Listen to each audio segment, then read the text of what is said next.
मौन रहने के फायदे। मौन रहने की शक्ति। Gautam Buddha story in Hindi. एक समय की बात है, एक गांव में गौतम बुद्ध का बहुत बड़ा आश्रम था।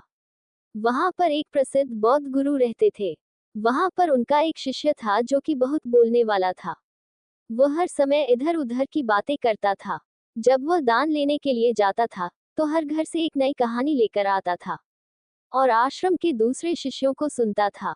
वो हर समय एक शिष्य की दूसरे शिष्य से बुराई और चुगली करता रहता था और दूसरों के सामने अच्छा बनने का प्रयास करता रहता था। खुद के मुंह से ही खुद की तारीफ करता रहता था और हमेशा ही खुद को गुरु के सामने सबसे बुद्धिमान और उत्तम साबित करने का प्रयास करता रहता था। वह खुद को सभी शिष्यों से अलग और श्रेष्ठ मानता था।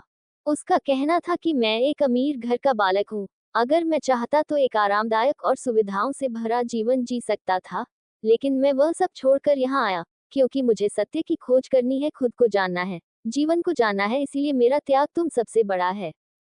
एक दिन गुरु ने आश्रम के सभी शिष्यों को बुलाकर कहा, आप सभी को अगले 1 महीने के लिए कोई संकल्प लेना है। इससे आपकी संकल्प शक्ति मजबूत होगी और आप में आत्म शक्ति का संचार होगा।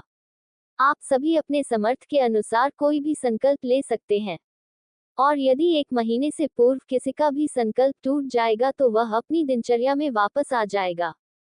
सभी शिष्यों ने अपनी शक्ति के अनुसार छोटे बड़े संकल्प लिए और गुरु को अपने अपने संकल्प के बारे में बोलकर वहां से चले गए। लेकिन वह शिष्य जो खुद को सबसे अलग और बड़ा दिखाना चाहता था, वह सीधे गुरु की कुटिया में पहुंच गया और बोला, मैं कोई छोटा मोटा संकल्प नहीं लेना चाहता बल्कि खुद की ही जैसे एक बड़ा और महान संकल्प लेना चाहता हूँ। कृपया आप ही बताएं मुझे क्या संकल्प लेना चाहिए। उसकी यह बात सुनकर गुरु मुस्कुराए और बोले, क्या तुम मेरे द्वारा दिए गए संकल्प को पूरा कर पाओगे? क्या तुम्हारे लिए उसे पूरा करना संभव होगा? शायद नहीं। वो तुम्हारे लिए संभव नहीं है, तुम उसे पूरा नहीं कर पाओगे, इसीलिए तुम खुद ही कोई संकल्प ढूंढो। मौन रहने के फायदे। लेकिन याद रहे, अगर आज तुम इस छोटे से संकल्प को नहीं संभाल पा रहे तो तुम अपनी बाकी की पूरी जिंदगी को कैसे संभाल सकोगे? बाकी फैसला पूरी तरह से तुम्हारे हाथों में है। गुरु की यह बात उस शिष्य के दिल में चोट कर गई। वह बिना कुछ बोले वहां से वापस चला गया और खुद को अपनी कुटिया में बंद कर लिया। वह केवल अपने जरूरी कामों के लिए ही कुटिया से बाहर निकलता था, बाकी सारे समय कुटिया के अंदर ही बैठा रहता। 15 दिन बीत चुके थे और आश्रम के लगभग सभी शिष्यों का संकल्प अब तक टूट चुका था, लेकिन उसका संकल्प अभी भी जारी था। संकल्प लेने के बाद से अब तक उसने एक शब्द भी नहीं बोला था। सारा आश्रम हैरान था कि इतना बोलने वाला इंसान चुप कैसे हो गया। 15 दिन बीतने के बाद वह दोबारा अपने गुरु के पास गया और लिखकर बताया है, गुरुदेव, मैं बाहर से तो चुप हूँ लेकिन मेरे भीतर बहुत सी आवाज है, बहुत सी चीज, पुकार और शिकायतें हैं। मैं अंदर ही अंदर बात करता रहता हूँ, मेरा मन तरह तरह के प्रश्न पूछता रहता है। मैं बाहर से जितना मौन हूँ, भीतर से उतने ही शोर शराबा से भरा हुआ हूँ। क्या इस तरह से मेरा संकल्प अभी भी जारी है? गुरु ने कहा, तुम्हारा संकल्प अभी भी जारी है, लेकिन जब तक लोगों की यह आवाज तुम्हारे कानों में गूंजते रहेंगे, तुम्हारा मन बोलता रहेगा, क्योंकि इसे तो आदत है बोलने की। तुम भले ही बाहर से चुप रहो लेकिन तुम अंदर ही अंदर बोलते रहोगे। तुम्हें इन बातों से, इन आवाजों से दूर जाना पड़ेगा। शिष्य गुरु को प्रणाम कर वहां से चला जाता है और सुबह होते ही अपनी कुटिया छोड़कर जंगल की तरफ चला जाता है। कई दिन बीत जाते हैं, संकल्प का समय भी पूरा हो जाता है, लेकिन शिष्य लौटकर नहीं आया। आश्रम में सभी को डर था कि कहीं उसको जंगली जानवर ने खा न लिया।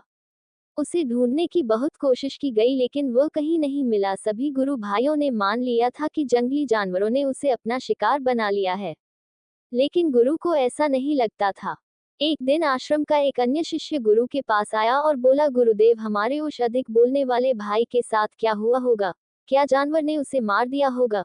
गुरु ने कहा, हो सकता है कि जानवरों ने उसे अपना शिकार बना लिया हो, लेकिन उसके न लौटने की एक दूसरी वजह भी हो सकती है। शायद उसे वह मिल गया है जिसके लिए वह गया था। फिर शिष्य ने पूछा, गुरुदेव, क्या ज्यादा बोलना इतना हानिकारक होता है? गुरु ने कहा, इंसान के जीवन के बहुत सारे दुखों में से एक दुख ये भी है कि वह कभी चुप नहीं रह सकता, हमेशा कुछ ना कुछ बोलता ही रहता है।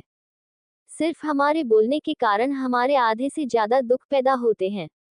अभियान में हूँ, क्या अभी मेरा संकल्प जारी है? गुरु ने कुछ देर तक शिष्य की आंखों में बड़े ध्यान से देखा और कहा, हाँ, तुम अभी भी अभियान में हो। तुम्हारे मुंह से एक भी शब्द निकल नहीं रहा और तुम्हारा संकल्प अभी भी जारी है। शिष्य ने कहा, गुरुदेव, जब मैं आश्रम से गया तो मैं मुंह से तो चुप था लेकिन मेरे अंदर बहुत सी आवाज हो रही थी। मन में बहुत से प्रश्न थे और वह बंद नहीं हो रहे थे। तो मैं जंगल में चला गया इस उम्मीद से कि वहां मुझे शांति मिलेगी और मेरे मन की बकबक कम हो जाएगी। लेकिन मैं जितना एकांत में जाता गया मेरे अंदर की आवाज उतनी ही तेज होती गई। मेरे भीतर की पुरानी से पुरानी आवाज मुझे सुनाई देने लगी। तब जाकर मैंने महसूस किया कि मैं कितना गलत कर रहा था। जब मैं अपने परिवार वालों, दोस्तों को और गुरु भाइयों को बुरा भला कहता था तो उसे समय मुझे लगता था कि मैं सही कह रहा हूँ। जब मैं गुरु भाइयों की एक दूसरे से चुगली करता था और उनका मजाक बनाता था तब भी मुझे यही लगता था कि मैं उनसे बेहतर हूँ और मैं सही कर रहा हूँ। लेकिन उस दिन मैंने पहली बार महसूस किया कि मैं कितना गलत बोलता था। काफी दिनों तक ये सारे शोर और शिकायतें मेरे अंदर चलती रही। लेकिन धीरे धीरे करके एक दिन ये सारी आवाज मेरे अंदर से समाप्त हो गई। अब मैं भीतर से भी मौन हो गया। उसी घने जंगल में कोई बोलने वाला था नहीं और भीतर कोई आवाज बची ही नहीं थी। और मैं उसी दिन पहली बार मौन का सही अर्थ समझा। मेरे चारों तरफ बहुत शांति थी। हालांकि अभी भी कुछ आवाज आ रही थी जो पहले भी आती थी, लेकिन मैं उन्हें सुन नहीं पाता था।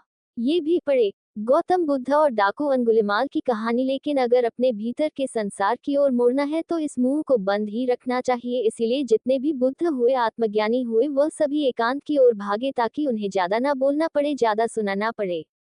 वह एकांत में रहे और शांत रहे, इसीलिए आसानी से भीतर की यात्रा कर पाए। लेकिन अगर कोई चाहे तो इस संसार में रहकर भी एकांत में रह सकता है, शांत रह सकता है। लेकिन इसके लिए उन्हें अपनी ऊर्जा बचाने होगी जिसे वह अब तक अपने व्यर्थ के शब्दों में बर्बाद कर रहे थे। इस कहानी की सीख यही है कि व्यर्थ का बोलना ऊर्जा को नष्ट करना है। और यह बोलना ही हमें कभी अपने भीतर की ओर लौटने नहीं देता, क्योंकि यह हमें बाहर की ओर झुकाए रखता है। और जिन्हें भीतर की यात्रा करनी है उन्हें अपने मुंह को बंद ही रखना चाहिए। चुप रहने में अद्भुत शक्ति है। यदि हम सही समय पर सही शब्दों का प्रयोग करें तो हम अपने जीवन को सकारात्मक दिशा में बदल सकते हैं। मौन रहकर हम अपनी आत्मा की गहराई में जा सकते हैं और भीतर से शांति का अनुभव कर सकते हैं। इससे हम अपने विचारों और भावनाओं को साफ करके अपने जीवन को सकारात्मक बना सकते हैं। हमें चुप रहने की कला सीखनी चाहिए ताकि हम अपने शब्दों का सही प्रयोग करके अपना और दूसरों का जीवन बेहतर बना सकें।